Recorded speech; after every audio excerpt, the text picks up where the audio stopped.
Radio Sucesos 101.7 FM presenta su noticiero Sucesos con Milton Pérez y Verónica Larrea. Un periodismo libre para una democracia plena.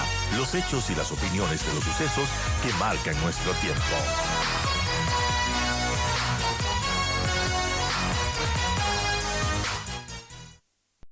Bueno, van a haber nuevos horarios de cortes para el feriado. Eso es una buena noticia para aliviar en algo la crisis. Hoy a las 9 ha dicho el Ministerio de Energía que va a anunciar el cronograma desde el 1 al 4 de noviembre con cortes de 6 a 8 horas. ¿Es posible hacer esto en medio de la gravedad de la crisis? El micro, por favor.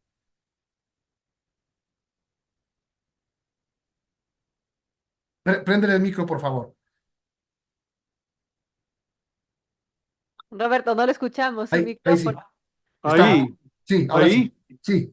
decía que finalmente la situación tiende naturalmente no a una normalidad, pero sí a un estado en el cual se palía la situación desde el punto de vista de que ha estado lloviendo, lo que habíamos dicho siempre, dependíamos de las lluvias nos están favoreciendo para recortar los apagones y eso significa un alivio de cara al feriado, porque verdaderamente la perspectiva de mantener periodos de cortes de 14 horas como que no compatibilizaba con el feriado propiamente dicho. Así que el hecho de que se esté anunciando recorte a 8 o 6 horas, eventualmente a 4 horas, pues evidentemente brinda un alivio. Ahora, quiero destacar que por el momento está totalmente descartada la posibilidad de obtener energía de Colombia. Se había generado en el inicio de esta semana la posibilidad de que nos suplieran hasta de 300 megavatios, pero con las noticias que hemos tenido en las últimas horas del país vecino del norte, esto queda descartado, totalmente descartado por ahora. Ellos están en situación de emergencia, tienen un estatuto, les impide la posibilidad de entregar energía bajo estas condiciones, de manera tal de que por ahora eso no puede entrar a consideración.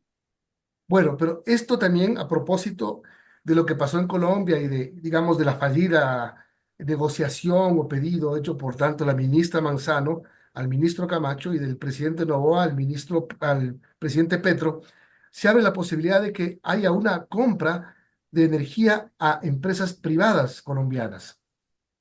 Pero esto no es así, ha sido desmentido por la propia Asociación de Generadores Colombianos, que indica que quienes han ofertado, entendería yo, la posibilidad de venta de tipo comercial de energía, no son propiamente generadores. Así que inmediatamente ha surgido la duda de quiénes son verdaderamente estas compañías y al parecer al menos dos de las tres citadas no tienen propiamente capacidad de generación. Aparte hay el impedimento del estatuto vigente respecto a la situación de emergencia que Colombia atraviesa y eso no les permite por el momento exportar energía. Es decir, ahí hay un impedimento. Adicionalmente, la regulación CAN de la Comunidad Andina de Naciones prevé que este tipo de venta se hace solamente en una situación de mercado y con pago diario, es decir, en la bolsa de valores. Y desde luego, pues se está buscando reformar esa regulación en el ámbito andino para poder eventualmente tener acuerdos a más largo plazo, porque finalmente cuando uno compra energía spot es más cara, es bastante más cara que aquella que se puede conseguir eventualmente con un contrato de mediano plazo, que eso se suponía estaba proponiendo esta empresa colombiana I+D Energy, pero finalmente no hay nada en firme respecto a esto. O sea, habíamos conversado el otro día de esta empresa colombiana que ofertaba 200 megavatios a 17 centavos a 2 años. Eso está descartado. Eso está descartado. La empresa ofrecía hasta 300 megavatios a 2 años, a algo más, cerca de 18 centavos de kilovatio hora, pero hoy por hoy eso no va más. En definitiva, eso está descartado.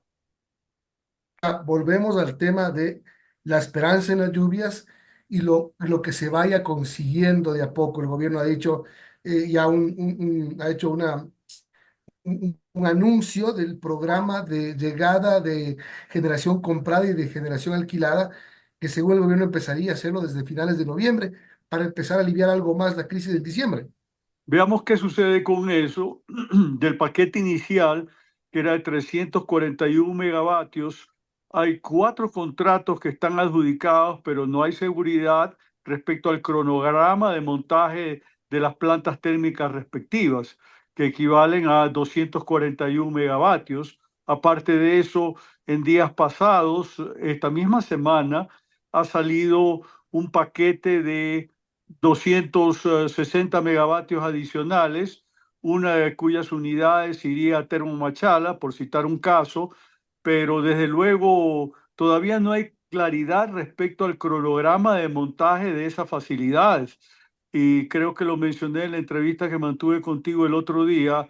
Hay un problema relacionado a la presentación de garantías de fiel cumplimiento de oferta y eso ha venido demorando la iniciación propiamente de los trabajos en cuanto tiene que ver con este primer paquete y ahora viene uno segundo, con la dificultad siempre de que las condiciones que sean equipos nuevos o con garantía de fábrica y eso limita la oferta. Son las 8:31. Estamos hablando con Roberto Aspiazu, presidente de la Cámara Nacional de Energía. Roberto, buenos días. Les saluda Verónica Larrea. La pregunta, Roberto, tiene que ver con el tema de las barcazas, porque el gobierno, claro, contrató esta de Car Powership, esta empresa turca que ya está operando y tenía la idea de traer más barcazas, pero después desistieron del tema con el cambio de ministro. Ahora la ministra Menzano pues ha aclarado que eso no va. ¿Usted cómo veía esta posibilidad de las barcazas en cuanto a beneficio y costo para el país? Mire, le comento, en el marco de este comité de emergencia hemos discutido la posibilidad, y me refiero a la contraparte privada, no a la contraparte pública, de que eventualmente grandes consumidores, en el caso de que esta situación de emergencia se prolongue, puedan de modo propio, como tales, contratar una barcaza para efectos de tener lo que corresponda, 100, 140 megavatios, y que se lo haga bajo la modalidad de autoabastecimiento. Este es dirigido justamente a estos consumidores para efectos de aliviar la demanda y desde luego pues tratar de reducir por esa vía el déficit de energía que actualmente tenemos.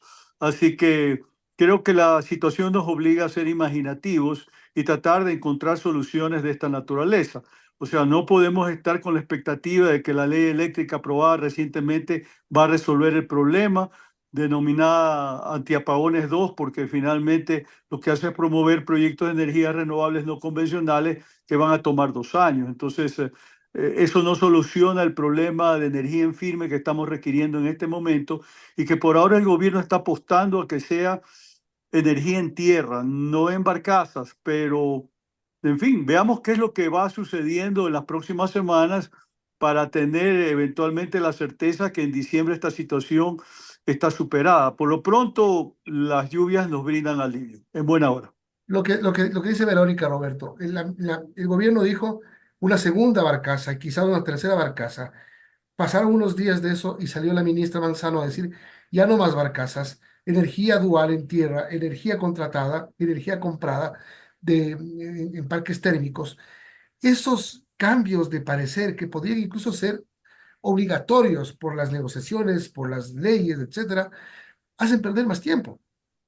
Sí, creo que es importante que tengamos un cronograma en firme respecto a la habilitación de estas nuevas plantas térmicas que se está contratando a través de el primer paquete y ahora un segundo paquete para tener de alguna manera una certidumbre respecto a cuándo estarían operativas y por qué potencia, porque finalmente hay que tomar conciencia de que nuestro déficit reciente ha estado en el orden de 1.300 megavatios y habilitar parque térmico por ese monto es bastante difícil. Es decir, ese es un tema que no lo vamos a resolver tan rápido, en cuestión de semanas. Esa es mi preocupación, que es compartida naturalmente por otros representantes del sector privado que están directamente vinculados a este tema de la emergencia y del comité que se ha constituido para tal efecto. Roberto, vámonos hacia atrás. Tú diste un dato muy importante porque según el gobierno, según el SELEC, el déficit de energía es 1090, 1100. Con lo que estamos consiguiendo, digamos, por el arreglo, el mantenimiento del parque térmico hemos subido un poco, es decir, tenemos algo recogido en megawatts. Pero el déficit por la no aplicación del plan maestro de energía correctamente en 10 años, hace que el déficit de energía sea de casi 2000 megas.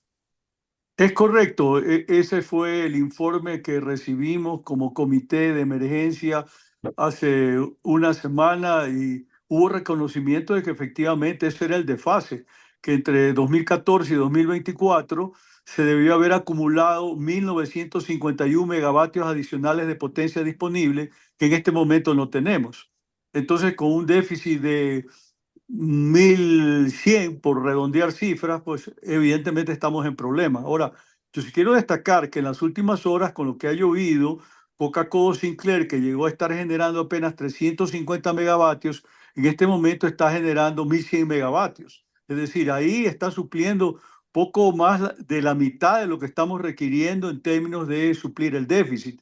De manera tal que por ahora es un alivio y la recuperación de Coca-Cola Sinclair se está dando en otras centrales de la cuenca amazónica y eso por ahora nos da un respiro. ¿Cuánto van a durar las lluvias? No lo sabemos, pues por lo pronto la situación ha mejorado respecto a lo que teníamos hace 48, 72 horas. Solamente para aclarar antes de pasar con Vero para seguir, 1951 megas, que es el déficit de energía en 10 años. Va a seguir aumentando además por la demanda que aumenta, lógicamente. Y para que la gente entienda, 1951 megas es 200 megas más de lo que produce el parque Paute. Es casi 500 megas más de lo que tiene instalado Coca-Cola Sinclair. Es decir, es una cifra grandota que solo se soluciona con proyectos importantes. Es una cifra grandota y equivale más o menos al doble de lo que actualmente tenemos disponible como parque térmico en este momento. De manera tal que eso nos da una idea del déficit que tenemos y que obedece evidentemente al modelo estatista, burocrático, monopólico, que como hemos dicho reiteradamente a través de las entrevistas en las que hemos tenido oportunidad de participar, tiene que ser reformado y dar paso a un modelo distinto en donde el sector privado tenga una mayor participación. Pero finalmente todavía hay vacíos. Por ahora se está trabajando en que haya inversión privada en generación, pero no ocurre lo propio en transmisión y distribución, donde también hay desfases graves en lo que tiene que ver con el estado de la infraestructura. La capacidad es insuficiente, en lo que se refiere a la transmisión, hay 5 proyectos que están en stand-by porque no hay capacidad de inversión, son proyectos cuyo monto fluctúa entre 200 y 400 millones de dólares. Entonces, ahí hay una inversión pendiente significativa también. Entonces, hay que tomar conciencia de que hay una situación más integral respecto exclusivamente ponerle atención a generación, porque también hay problemas por el otro lado. Y es la razón por la cual la carga de energía no se puede hacer en cualquier punto del país. Hay puntos que tienen la capacidad y otros que no la tienen. Muchos, desde luego. Bueno, realmente es crítica la situación, Roberto, y frente a esto, quiero preguntarle sobre cómo está trabajando este comité asesor eléctrico, cuándo va a ser la siguiente reunión, qué temas han propuesto para conversar, seguir conversando. Nosotros no manejamos esos tiempos, eso le corresponde al Ministerio de Energía y Minas.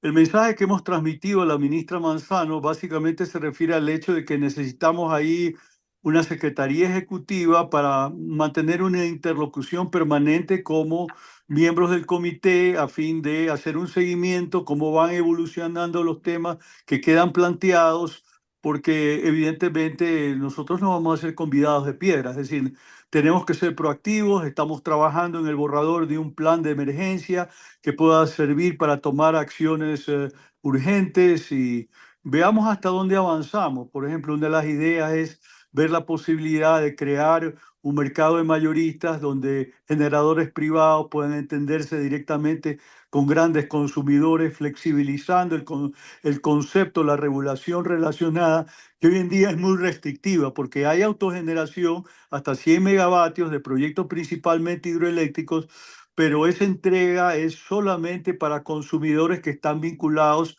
al corporativo generador. Entonces, eso supone una acotación, una limitación que desde luego hay que considerar la forma de abrirla a través de regulación. Eso no requiere de reforma legal. Bueno, para terminar, eh, se necesita, ok, recuperar el parque térmico, aumentarlo. Tenemos casi 2.000 instalados, pero casi el 60% nada más recuperado y funcionando. Se necesita definitivamente adjudicar ya e ir a trabajar en completar el parque Paute con Cardenillo y con el proyecto Santiago, que eso nos va a dar 3.000 megavatios más. Pero yo veo eso lejos todavía, no veo el Bastante lejos. modelo que vaya a funcionar para efectos de sacar adelante esos megaproyectos.